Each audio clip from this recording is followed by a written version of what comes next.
Good morning, everyone. My name is John Cornwell. I'm the Director of Practice Development here at Plunkett Cooney. It's my pleasure to serve as coordinator for today's webinar, which is part 2 of our 3-part series about what to do when the IRS comes knocking at your door.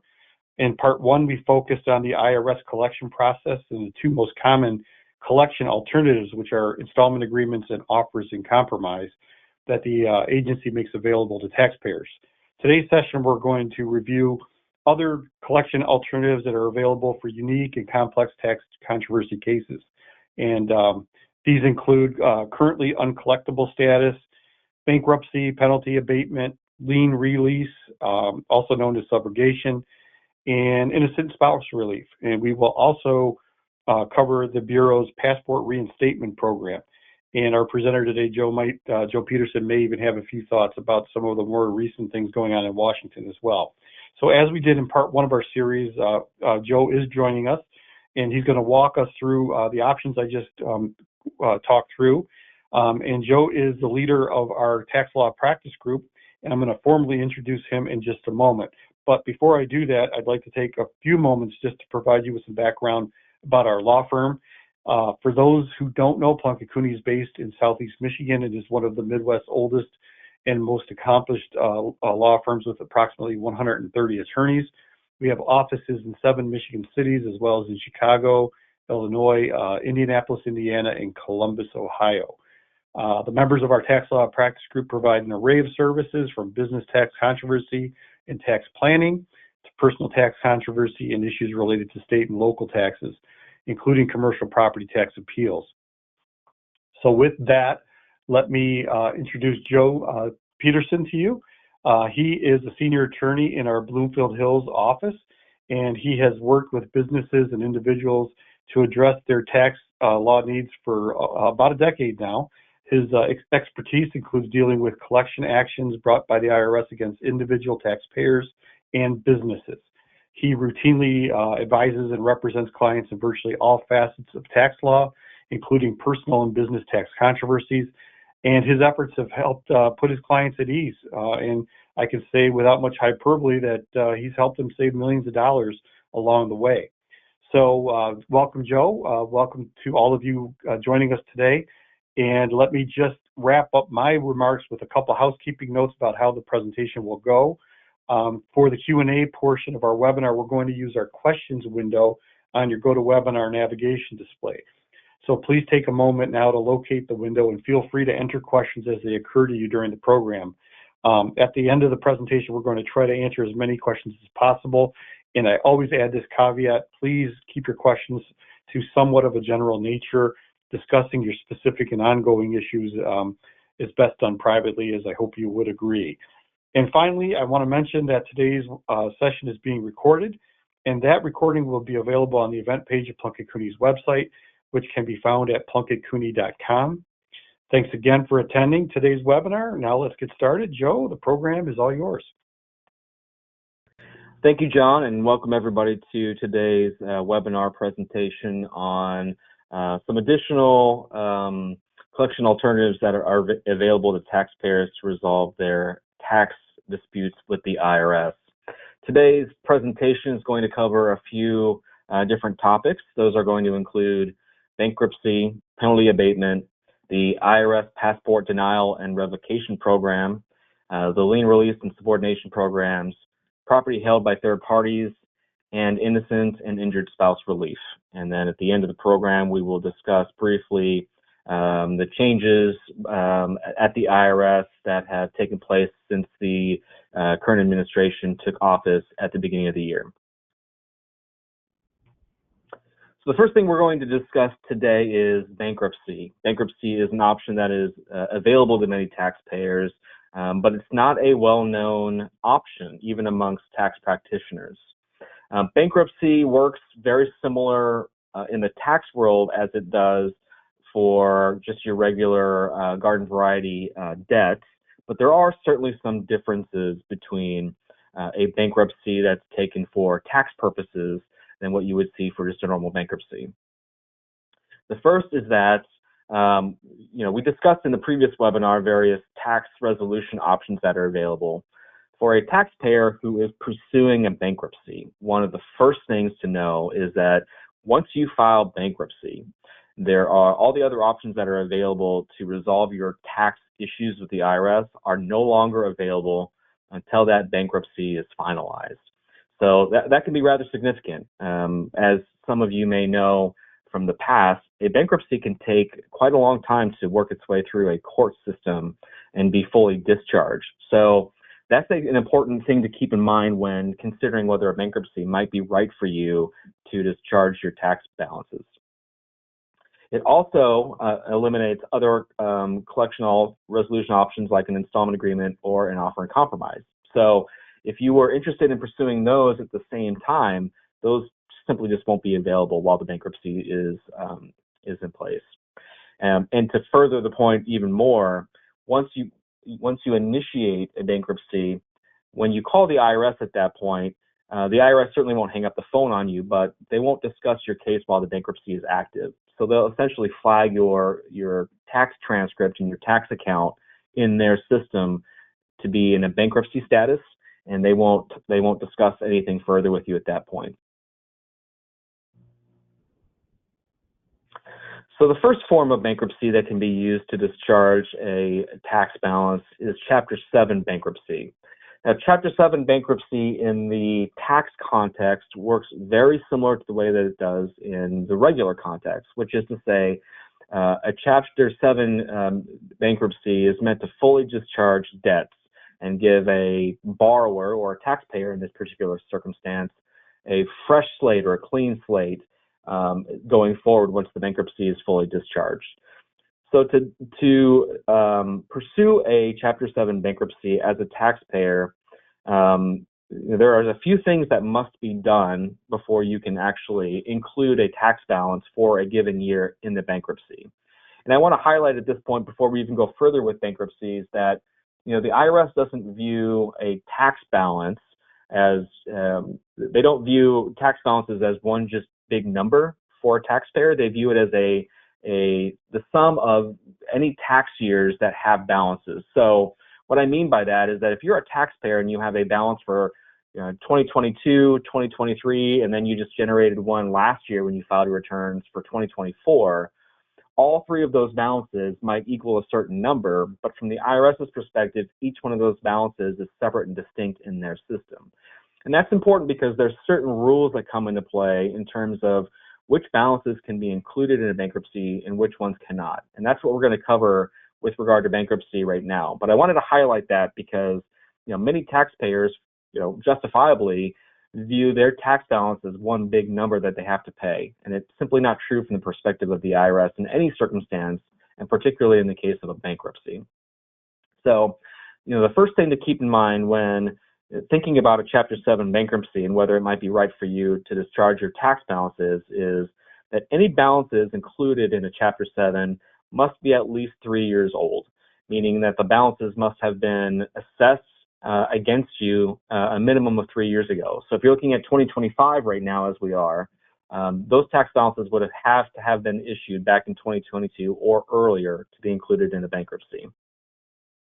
The next thing is that all of the returns for the balances that are up for discharge in the bankruptcy must have been filed prior to the bankruptcy filing itself. So you can't file bankruptcy, know that you have tax balances, and then file the tax return and generate the balances. It doesn't work that way. You have to file the returns, the IRS has to assess the balances, and then you can file for bankruptcy. And then the final point here is that there can't be any fraudulent activity or willful evasion of taxes. These are IRS terms of art. They're going to come up multiple times in my presentation today.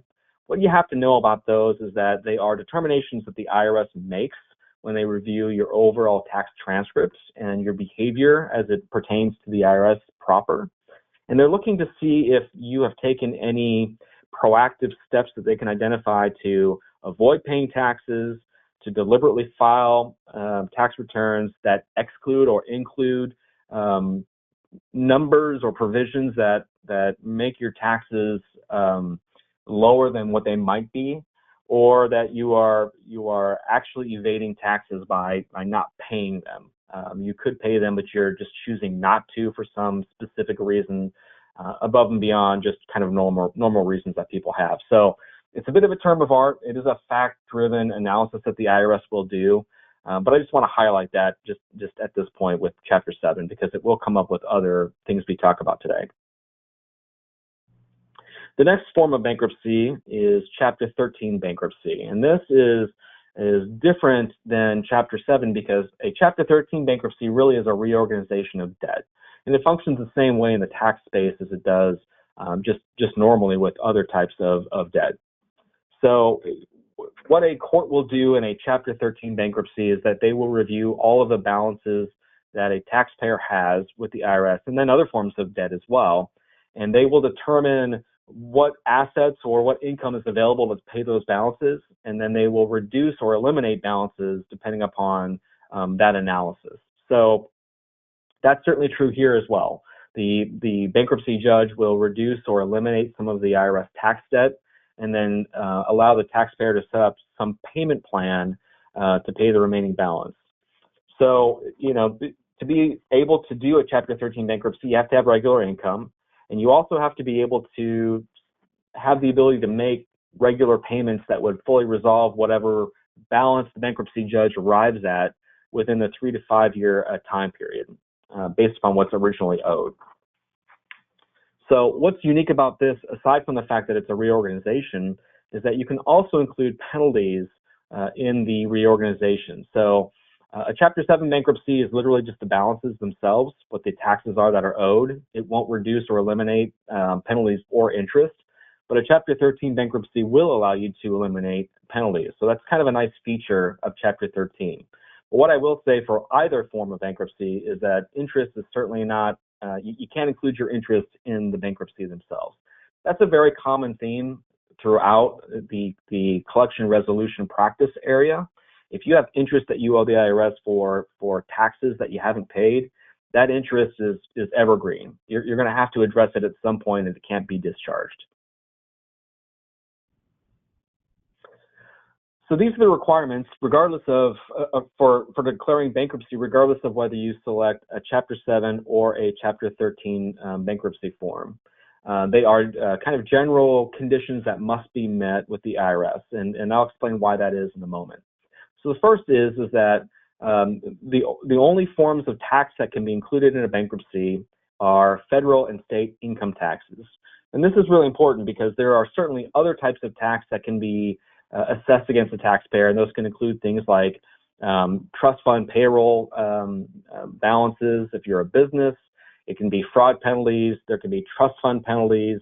There's or trust fund taxes. There's many different types of taxes that a taxpayer can be assessed, and penalties for those taxes that can be assessed, but they can't be addressed through bankruptcy. Bankruptcy can only address income taxes at the federal and state level. The second condition is that tax returns for the debt have to have been due for at least 3 years prior to when the bankruptcy was filed. So we addressed that a little bit earlier before about timing in terms of when the actual returns have to be filed and so on. I think this highlights the idea that you have to really be thinking about the timing of when the forms go in, when the assessments are made by the IRS, and so on. And that leads to the third general requirement, which is that the tax returns must have been filed at least 2 years prior to the bankruptcy as well. So, again, you've got a timing issue here that you really have to be mindful of when you're thinking about a bankruptcy as an option for resolving your tax debts. The fourth condition is that the IRS must have assessed the tax at least 240 days prior to filing for bankruptcy. This is kind of an interesting one because, many taxpayers don't fully anticipate or appreciate that simply filing a tax return doesn't mean that the IRS will just immediately assess a balance. There's some lag between when you file a return and when that balance is ultimately assessed against you, if you have one. And that is because the IRS has to receive your tax return. They're going to process it, they're going to enter it in their system, and then ultimately it will send you a notice of assessment. That happens at the back end. And that notice of assessment starts a lot of clocks, but it also starts a clock that deals with how you may be able to file for bankruptcy in the future. And as this slide kind of suggests, you have to wait 240 days. So you're looking at, 2/3 of a year here before you're able to actually file for bankruptcy, so 8 months. And then here's that term again that I mentioned before, the fraudulent return or willful tax evasion. We discussed that a little bit earlier before, but that is a condition that is present here as well as a requirement for filing bankruptcy. The next available collection resolution or collection alternative is penalty abatements. So from a high level, what a penalty abatement is, it kind of says it in the name. It allows a taxpayer to request that the IRS abate or remove penalties that have been assessed for various reasons. So this is a very popular option amongst taxpayers. In fact, one of the first questions I get from many taxpayers that have a balance that they are attempting to address with the IRS is to say, listen, I don't mind paying the taxes that I owe, but I don't want to pay those penalties. I'd like to get rid of those, please. And a penalty abatement is the vehicle that a taxpayer would use to do just that. So from a high level, a penalty abatement is nothing more than a request to the IRS that they waive penalties against the taxpayer for tax balances due for a particular year or years. As I mentioned before, a penalty abatement will not address interest. So interest is going to remain even if the penalty abatement is granted. A penalty abatement takes several different forms. The most common form, and the first form that a taxpayer should consider if they have a tax balance that they're addressing, is a first-time penalty abatement, or an FTA. And what a first-time penalty abatement does is it allows a taxpayer who has an otherwise clean record prior to the year in which they generated a tax balance to request that the IRS remove the penalty for that year as a courtesy because they were a compliant taxpayer in the past. And what compliant taxpayer means is that you didn't have, for the most part, in the years prior to the request for the first-time penalty abatement, the prior 3 years, all returns were filed on time, and all tax balances, if they were owed, were paid when they were due. Provided that that's the case, the taxpayer has an option to contact the IRS by phone and request that they abate as a courtesy for a first-time penalty abatement any penalties against that tax balance. And the IRS will generally do this. For the most part, they will remove any penalties that are owed simply as a courtesy, regardless of what that penalty balance might be. And in my practice, I've seen some pretty big penalties abated simply because the taxpayer was a good taxpayer prior to running any issues with the IRS. So, it's generally an automatic abatement for the taxpayer. The second type of penalty abatement is what's called a reasonable cause penalty abatement. A reasonable cause penalty abatement is an abatement that is available for taxpayers who can demonstrate that they generated tax balances that were not anticipated, or that they generated those tax balances in spite of the fact that they can demonstrate ordinary care and prudence, and these are IRS terms, of course, but were unable to comply with the requirement that they, file their returns and pay their taxes on time because of some unforeseen circumstance.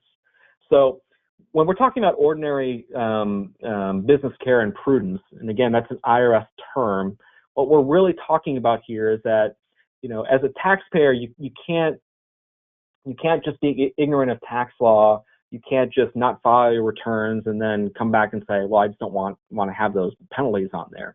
You have to be able to say that, as a taxpayer, you exercise good faith due diligence to understand what the filing requirements were, what the taxes were for a given year, given, your economic activity. Maybe you had income, maybe you sold a business or a piece of real estate. And you did everything that you reasonably could do. Again, reasonably is the key term here, to file your tax returns and pay the balances on time. And that in spite of those efforts, you still generated a balance because of something that, was unforeseen or that you didn't fully anticipate. If you can do those things and you can show that you took, appropriate ordinary care and prudence, then the IRS will often allow you to have a penalty abatement for those purposes as well. It's helpful if that's something that you're going to pursue, that you can look to, some sort of guidance that you got, perhaps from a CPA or bookkeeper, or something like that where you can say, listen, I did everything that I thought I should do here, and I still ended up generating these tax balances. So, it's going to be fact driven. It's going to be something that you're going to really have to work at, but the IRS does allow for this because there's a general understanding that the IRS tax code is complicated and it can be hard to understand. So if that does come up, then, that's certainly something that is available for taxpayers.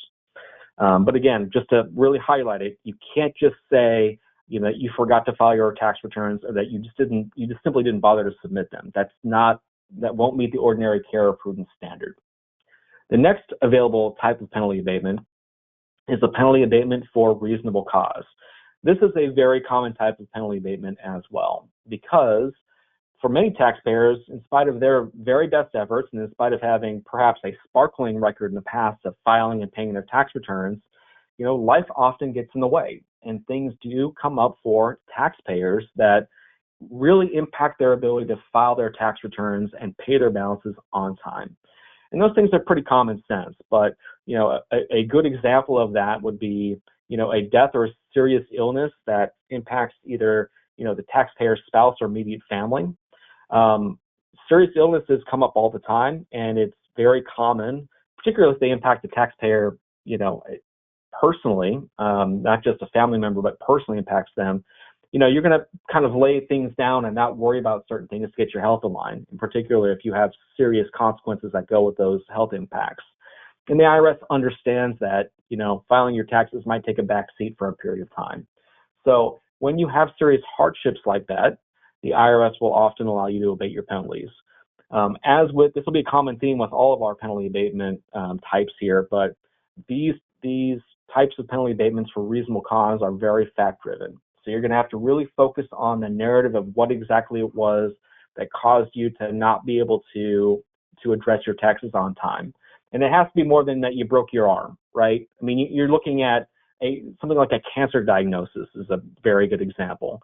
You got a serious cancer diagnosis, you had to go in for serious treatment, and obviously you weren't able to file your tax returns because you were laid up in bed and you were very ill.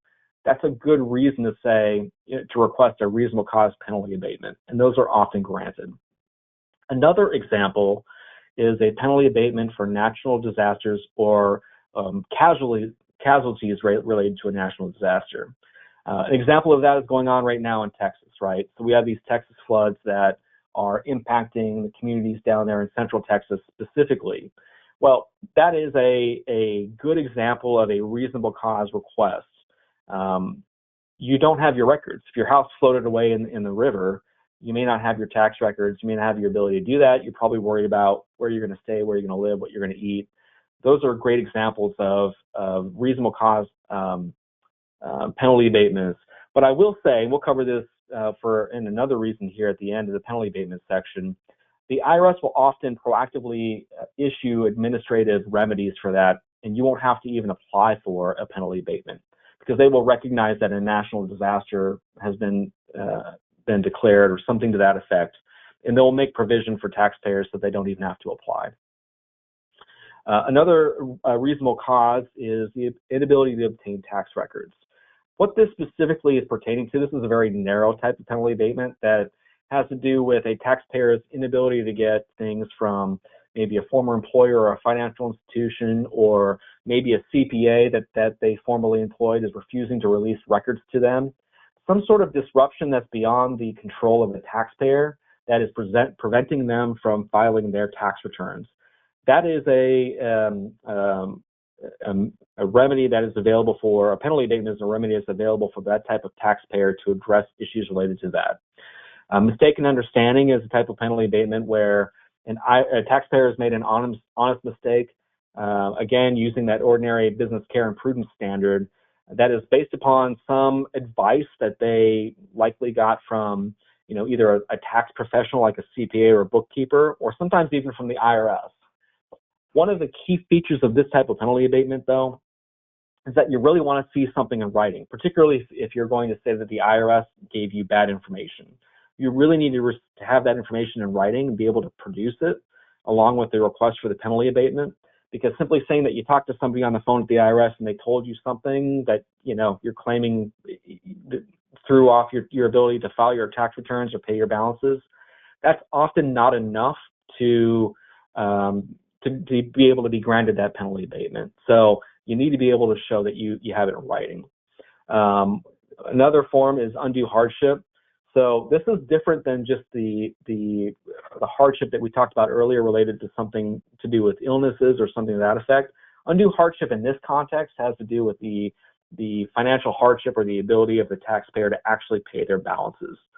The IRS does make provision for taxpayers who maybe had a significant job loss in their family that really impacted their income. They understand that you're going to pay your house bill before you pay your taxes, and they're going to likely help you out with that. But again, you're going to have to show that you just simply couldn't pay the taxes and that you were making good faith efforts to try to get employment to be able to address your tax balances. So again, it's a very fact-driven narrative that you're going to have to provide for that type of an abatement. And then this is the last type that I touched upon a little bit earlier when I was talking about national disasters or natural disasters like the flooding in Texas. The IRS will often, and they're very good about this actually, they will often look at what is happening in the country or that might be impacting large groups of people or specific groups of people often, and they will grant administrative waivers.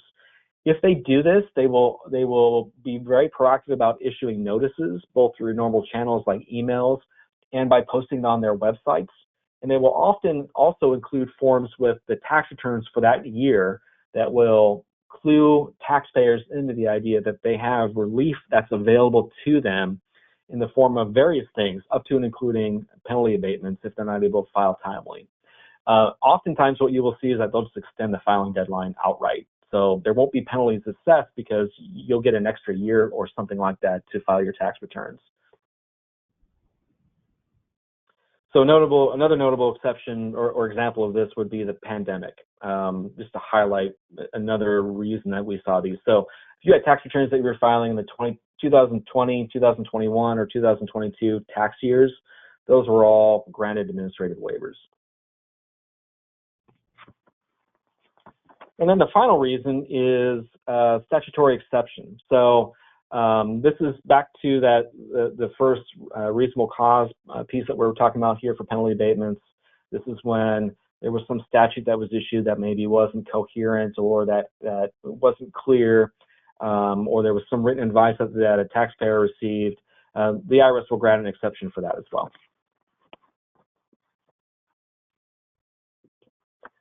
So I have some examples here. I won't cover them in great detail, but the one I do want to highlight is that if somebody who's newly retired or disabled, there's certain conditions that the IRS will allow that type of a taxpayer to have a statutory exception, mainly to allow for a transitional period between being a working person to some other status. And then the final one there on the bottom that I think is important too is it has to do with when you send in your returns. If you've mailed them or you e-filed them, often they get lost at the IRS. The IRS gets millions of pieces of mail. What I would recommend as a taxpayer is that you really need to hold on to any packaging or any documentation to support that. I would keep it along with your records for the tax return that you filed so that you can come back and prove later on if you need to the IRS that you filed your return on time. And if you can do that, and send in, the packaging, a return receipt or whatever to the IRS, just as a matter of form, they'll agree to waive any penalties for any tax balances for that as well. So, but you have to be able to prove it. So I just wanted to highlight that at that time.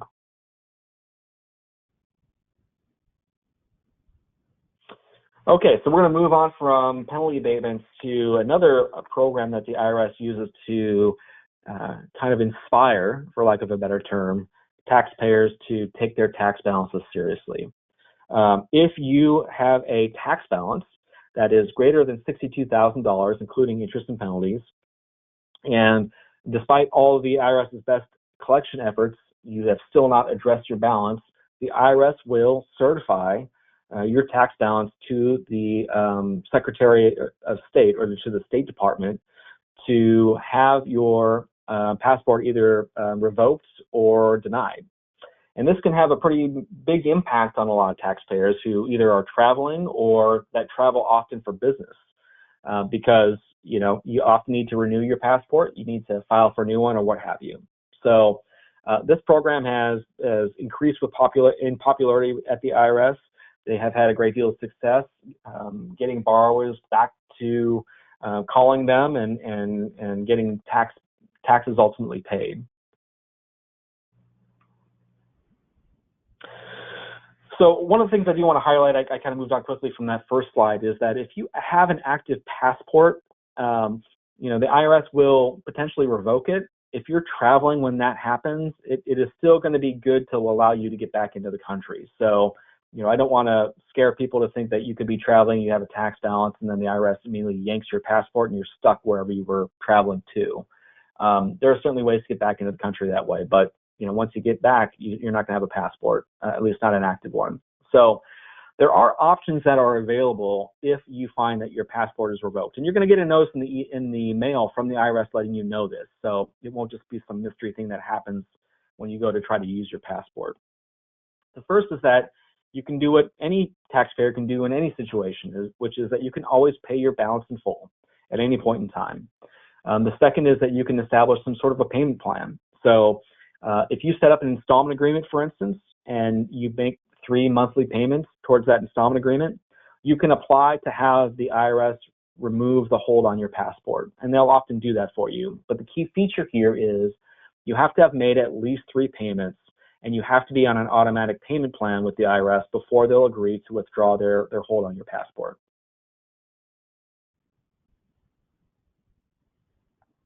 The third option here is to submit an offer in compromise. Now, we discussed offers in compromise in our previous webinar, but an offer in compromise from a high level basically is an offer to the IRS to resolve your full tax balance, often for a reduced amount based upon what you actually owe. Those can take some time, but the good news here on the passport side is once you've submitted your offer in compromise and you provide proof of that submission to the IRS, I know that sounds kind of weird, but the IRS is a big place. You've got to provide it to the folks in collection. They will also remove the hold on your passport. And then the final one here, which is a little bit more nuanced, it's harder to prove, is that you have to be able to prove that the debt is not legally enforceable against you. And that can be because the debt wasn't accurate for some reason. And it can also be that perhaps the tax balance wasn't yours in the first place. And an example of that we're going to talk about in another context later on in this presentation is that, maybe you're a spouse and your partner, before you guys were married, had a tax balance that got brought in that was large. Well, if the IRS assesses that tax balance against you, but it's not your tax balance, you just happen to be married to that person. Well, if you can demonstrate that it was their balance, the IRS will reverse their hold on your passport as well. Okay, and then the final thing here is special circumstances. So what this is basically saying is that, while the IRS is attempting to use this program to get the attention of taxpayers and bring them back to calling the IRS to resolve their tax balances, the IRS also recognizes that there certainly are special circumstances that are going to prevent taxpayers from resolving their tax issues, even if they wanted to. And examples of this might be that, you have a taxpayer that, go to the next slide, I think the examples are on there. The taxpayer might be in bankruptcy. We discussed that a little earlier. They might be victims of tax-related identity theft.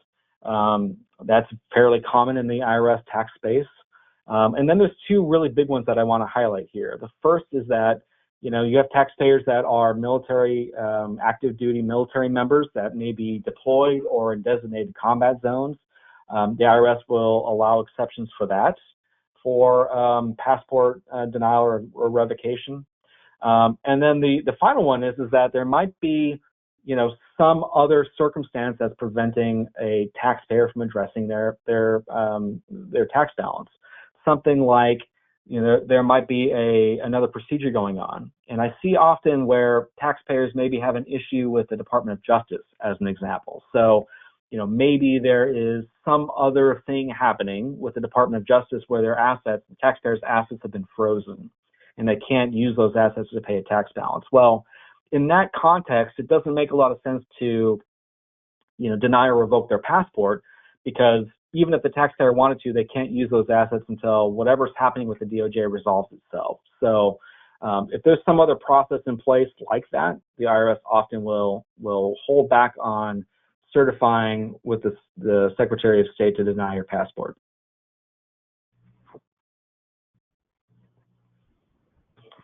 All right, so the next topic we're going to address here is federal tax liens. Federal tax liens are very common in the IRS collection space, and that is because for IRS collections, when a taxpayer has a balance that is higher than a certain amount, the IRS system will often issue a tax lien against them from an automated perspective. This slide isn't exactly right. It's been updated since we initially drafted this.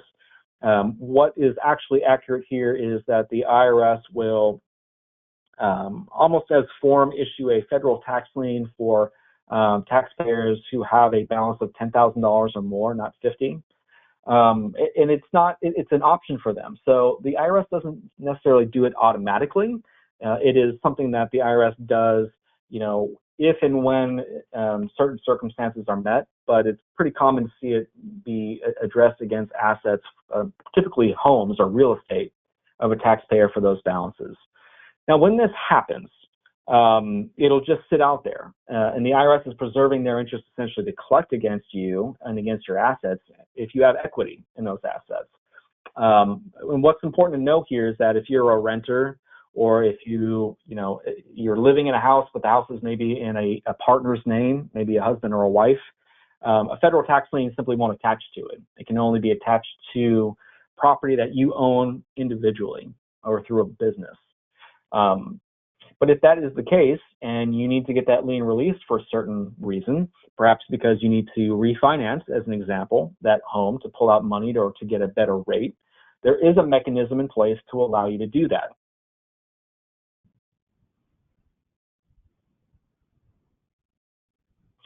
So the IRS will allow you to subordinate their lien against your assets for certain circumstances.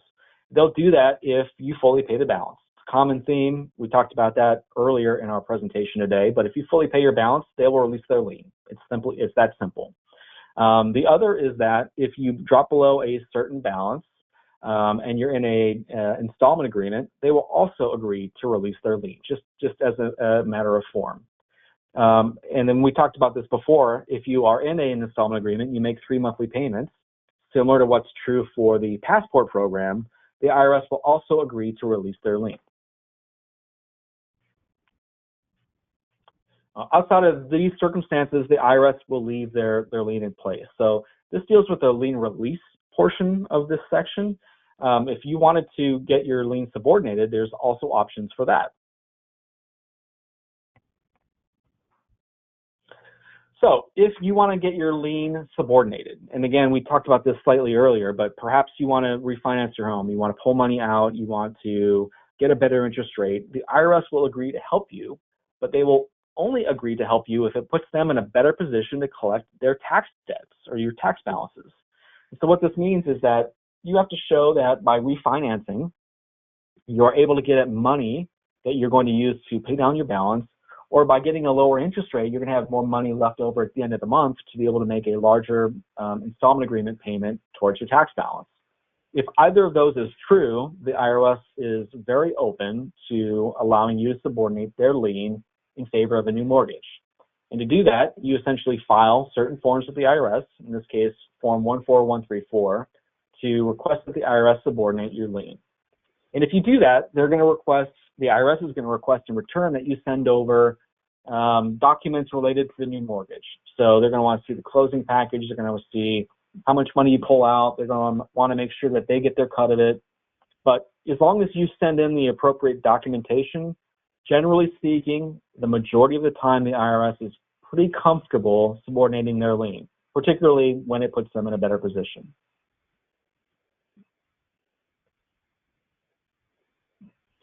All right, so then one of the last areas we're going to talk about here in the collection alternatives section of this presentation has to do with property held by third parties. So this is important for many taxpayers because of how the whole collection process works. And so from a high level, if you have tax balances that you owe to the IRS, oftentimes taxpayers know that they have tax balances coming, and they think, well, if I move property around, or if I have property that's held in other places, then perhaps it'll be beyond the reach of the IRS to be able to use it to determine the collectability of any tax balances.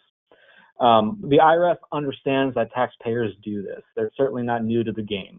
And so what they will often do is they will look at any property that was transferred in the last 3 years to determine whether it should be included in the assets and income that is available to a taxpayer when determining what the IRS's ability to collect that tax debt.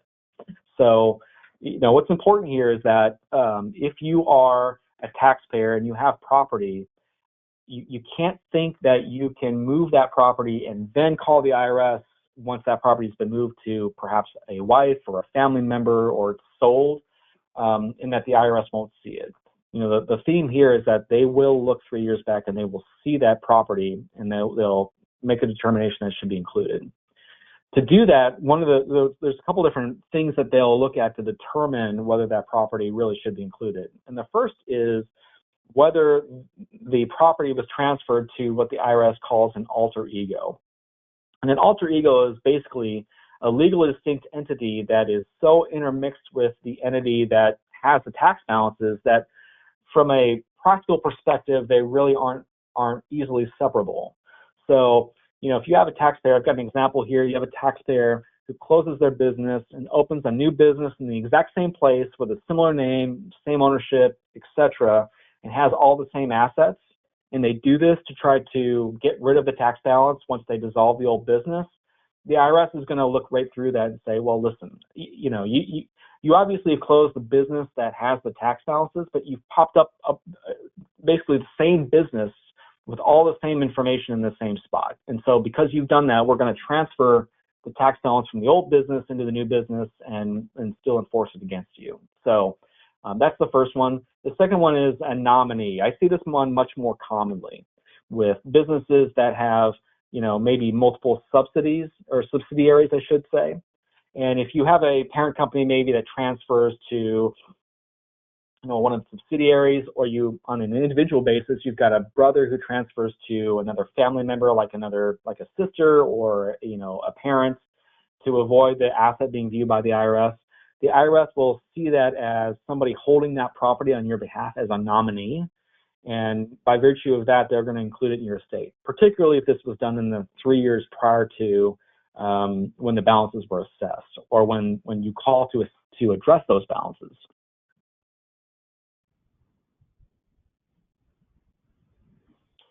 All right, so the last two things we're going to talk about here are innocent and injured spouse relief. Now, these are two separate and distinct categories of collection resolution that are available to married couples or partners specifically.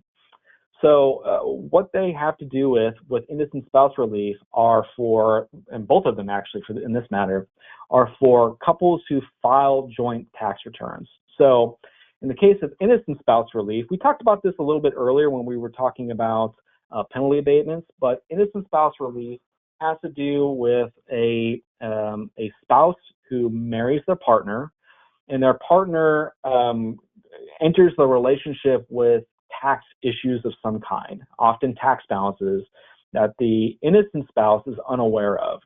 So if you marry somebody, they come in with tax debt, and then you file joint returns as a married couple, what often will happen is you will see an innocent spouse who is generating a refund perhaps because they've overpaid their taxes or they've been very diligent with their tax filings in the past, and their refunds will get caught up paying balances for their now new partner for tax balances that existed prior to the marital relationship. Well, you can file for innocent spouse relief where you basically are saying, hey, listen, these balances don't belong to me. They belong to my partner, and I would like you, the IRS, to issue my refund to me and not address it against, or not credit it against these previous balances.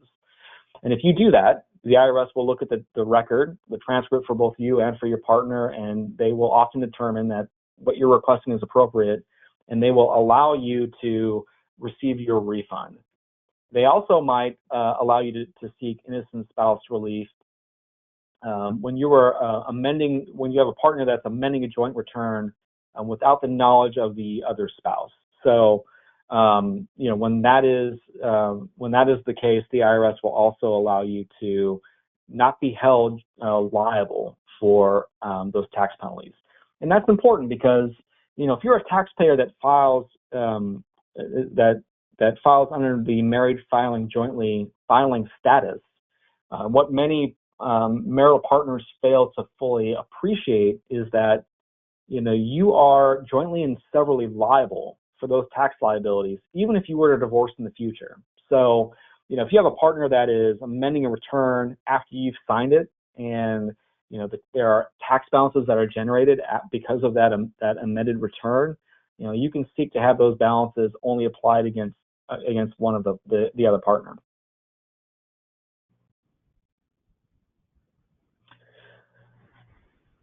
So there's a couple of key things here about innocent spouse relief that you really need to be aware of. And the first is that, many couples, it's not uncommon for couples to have one partner who does the majority, if not all, of the return preparation. And then you have the partner that doesn't prepare the returns, who basically signs their name or co-signs along with whatever the preparing partner does. Well, you can't go to the IRS as, the partner seeking innocent spouse relief and say, hey, listen, I didn't know what the preparing partner did. I had no idea, how they filed things. I didn't review it. Or you can't even say, listen, they signed my name because, on the tax return, I didn't even see it. If you have a habit of filing with your partner and they sign your name, the IRS is going to say, well, listen, you can't delegate your legal obligation to file your tax returns to your partner. And you can't say, you weren't aware of what they were doing as a mechanism to escape joint several liability as a married partner. So, you have to be able to show that the partner did something after you signed the return that was beyond what your review requirements were under the law. So you have to show lack of knowledge. That's the most important part here.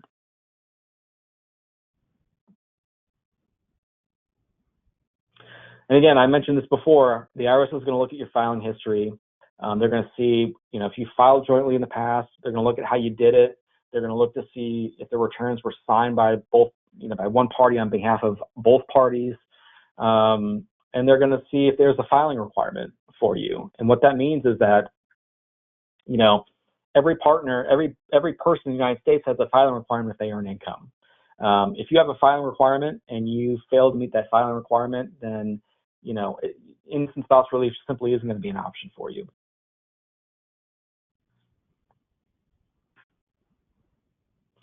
Now, to be able to, kind of get around innocent spouse relief, if you can show that you filed independently of your partner, and maybe your partner filed a joint return and they included you without your knowledge, but you filed as married filing separately, that is a mechanism to also seek out innocent spouse relief.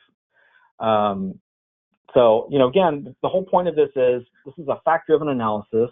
The IRS is going to look very strongly at, the filing habits of the couple. They're going to look to see, what the spouse seeking innocent spouse relief has done and is doing currently when they're making the determination whether innocent spouse relief should be granted. But if it is granted, the outcome will be that the IRS will excuse the filing spouse from any tax liability for the year or years that are in question, and they will move that liability to the other spouse permanently.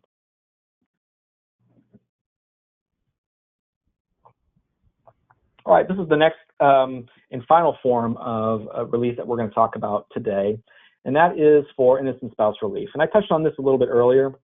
Innocent spouse relief really has to do with filing partners who are bringing in tax balances from before they were married. If they have those tax balances, you can certainly file as the innocent spouse to the IRS to say, hey, listen, these aren't my balances, and my refunds are getting applied against that balance.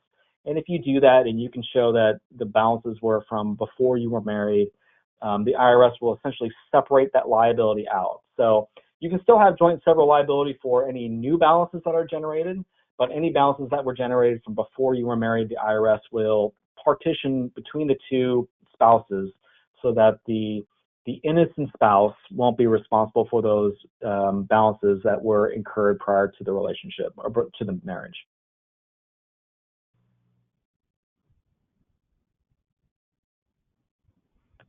All right, and then the final thing here just to highlight is that there is equitable relief available too. So, this has to do, this is kind of fact-driven, it's a little bit more nuanced, but the idea is that, if you can demonstrate to the IRS that it would be unfair to hold you liable for your spouse's understatement or underpayment, then the IRS will also grant relief under those circumstances as well. So, and what's important to note here, there is a deadline for filing for relief in this context. So, if all these things happen to you and maybe you have a case to be made for either innocent or injured spouse relief, you have to file within 2 years of the first collection notice that's issued by the IRS.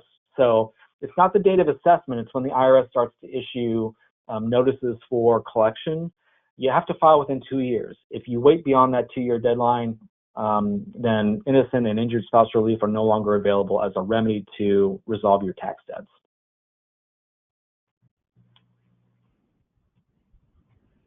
All right, so we covered this. We're going to skip through this a little bit here. All right, so as a kind of a final primer here to this presentation, I thought it would be good to talk for a brief moment about the changes to the IRS coming out of the current administration, some of the cuts that have been seen at the IRS. So I just want to highlight a few things just so that taxpayers get a good sense of how things are going to look going forward in their interactions with the IRS, particularly as they look to resolve tax debts. So at the beginning of the year, the IRS had some pretty significant changes. I won't go bullet point by bullet point here, but there were some pretty significant cuts to the federal budget for the IRS based on federal discretionary spending. The IRS lost pretty sizable portions of their staff that impacted things up and down the service, both at the call center level all the way up to the Office of Appeals.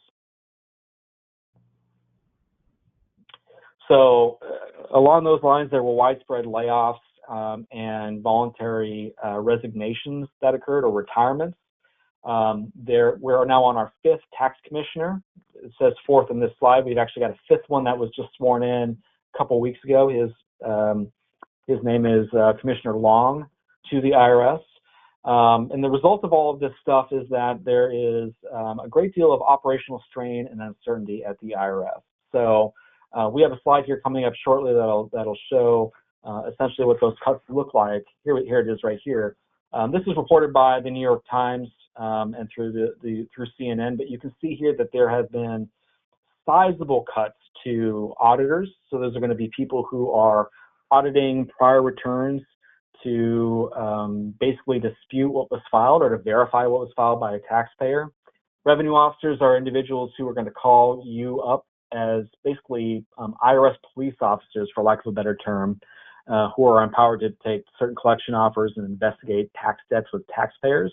And then all the way down through, your customer service representatives that you might get on the phone and so forth. So the message here is that if you're a taxpayer with a balance, or you're trying to do anything with the IRS, you can expect going forward that there are going to be increased delays in response time and in processing for whatever it is that you're trying to do with the IRS. So I would anticipate that if you're trying to resolve something, you come in with a bit of an open mind in terms of what you're going to experience with the IRS.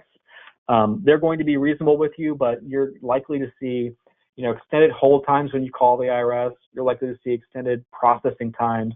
And there might be some uncertainty in terms of, how certain things, might look going forward, up to and including even audits.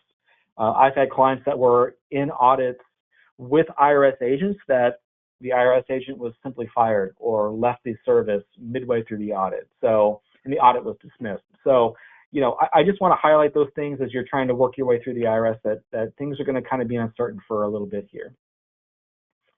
There have been executive orders, that have halted hiring of new agents. They've been shifting away from activities for taxpayers, audit activities for taxpayers owing less than $75,000. And there's been a lot of new things that have come in, even just recently over the weekend with the new big beautiful bill for new tax thresholds and credits and things of that nature. So this slide right here is outdated even as of this last weekend because the TCJA tax cuts are now permanent in many circumstances. So what all this is going to mean is that you're going to have to be even more clued into kind of what's happening from a legal perspective and from the IRS's perspective, both from enforcement and from collections. So if you're a tax practitioner or you're a taxpayer in general, I highlighted this a little bit before, but you need to be mindful of the idea that there's going to be some prolonged and increased hold times or contact periods or process periods.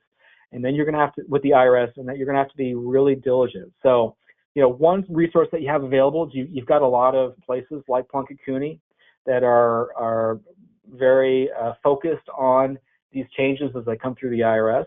And we are always available as a resource for you to keep you up to date and current on, any of the things that are happening. And we have newsletters and mailing lists that you can join, or emailing lists that you can join, so that you're current when anything comes down from the IRS that you need to know about. We'll make sure that it's in your inbox so you can read. Joe, thanks a million. You covered an awful lot of material in a short amount of time, so thank you for barely breathing during that presentation. I hope everyone absorbed a lot of it. The time has come, though, for our Q&A session. We need to wrap things up. So I just want to remind everybody that we're using our GoToWebinar questions window on your dashboard. So if you haven't done that already, please go ahead and do that right now. I do see that there is one question right now in the queue, and it is, does the IRS allow interest to be waived the same way that it will waive penalties under certain circumstances? Yeah, thank you for that question. We addressed this a little bit earlier, but the general idea here is that interest is the one untouchable component of tax assessment that simply can't be waived for any circumstance with the IRS. The only real way that you can get interest waived is that you have to demonstrate to the IRS that the tax balance as assessed is not proper in general. So the better way to think about that then is, if you look at the tax that's assessed and it's appropriate, meaning that you actually owe it and you don't have a good reason why the IRS shouldn't be, why that debt is not legally enforceable against you, then the interest is always going to apply to that tax balance. So that even if you get the penalties waived or anything else waived, the interest is going to remain. Great, thanks for that. Last call for questions to be added to the queue. I only see one more, and it's actually a two-parter. What documentation is generally required to subordinate a lien? And then how often does the IRS decline lien subordination, I'm misspelling that, requests? Yeah, so lien subordination requests. So the general idea here is that the IRS is going to want to review all of the closing documents, the proposed closing documents for the subordination itself. So that's going to include things like settlement statements. I know they don't do those as much anymore. I think they're just called closing forms now, or closing documents. They're going to want to review your title policy, most likely, to make sure there's no other liens that might jeopardize or place their lien at a disadvantage. They're going to want to review any potential proceeds that you might receive, and any other documentation that is generally produced by the title company as part of the closing itself. So that's what they're going to want to review. The form that we talked about earlier is going to walk through a lot of the requirements from a documentation perspective from the IRS. And then to the second part of the question, provided that you meet those requirements from a documentation perspective and you tell the IRS what they need to know as part of that form, generally speaking, the IRS will grant the subordination. In fact, in my practice, in my experience, it's fairly rare to see the IRS not want to grant these. particularly if it puts the taxpayer in a better situation so that they can then make bigger payments on a monthly basis to the IRS, or they suddenly have cash available to make a lump sum payment. If that's the case, then the IRS, of course, is going to be very much on board with allowing you to subordinate your lien. Great. Thanks, Joe. I don't see any other questions, and we are kind of up against our time, so I'm going to move things along here and to start wrapping up. Before we conclude, I just want to mention to everybody that you will receive a pop-up survey from our GoToWebinar service, so we'd appreciate it if you would fill out the survey. It's really brief. We love to get your ideas for future webinars and specific topics, so if you could share those with us, we would love to get that feedback from you. The other thing I want to mention is that in case you or a colleague would like to review today's session online, we did cover a lot of info. You can do that by visiting the event page on our firm's website, which again can be found at www.plunkettcooney.com. And at the bottom, top and bottom of each, on the top and bottom of the page, you're going to be able to access a link for the recording. So please take advantage of that. It'll be available to you for free 24/7. So great resource there. The other thing I want to tease for you all is that we did say this is the second installment of a three-part webinar series, and if you could, please save the date for September 10th. We're going to be getting back together online with Joe again to talk about the IRS audit process and things that taxpayers need to know. Nobody likes the word audit, and most of us are almost allergic to it. So if you're interested in that topic, we hope you will join us. And then with that, you'll have a really good baseline of knowledge for a lot of the tax issues the common individual taxpayer would want to know about, or business leader, business owner, executive would want to know about, again, without actually having a tax lawyer on staff, which most of us don't have. So please join us for that. And then finally, I want to just, Joe mentioned this too, we have a lot of resources on our website about different areas of practice, and we invite you to check those out. But specifically related to tax, Joe is a regular blogger on our Legacy Law blog, and so there's a lot going on right now. In fact, he's just pumped out 2 new blog posts recently.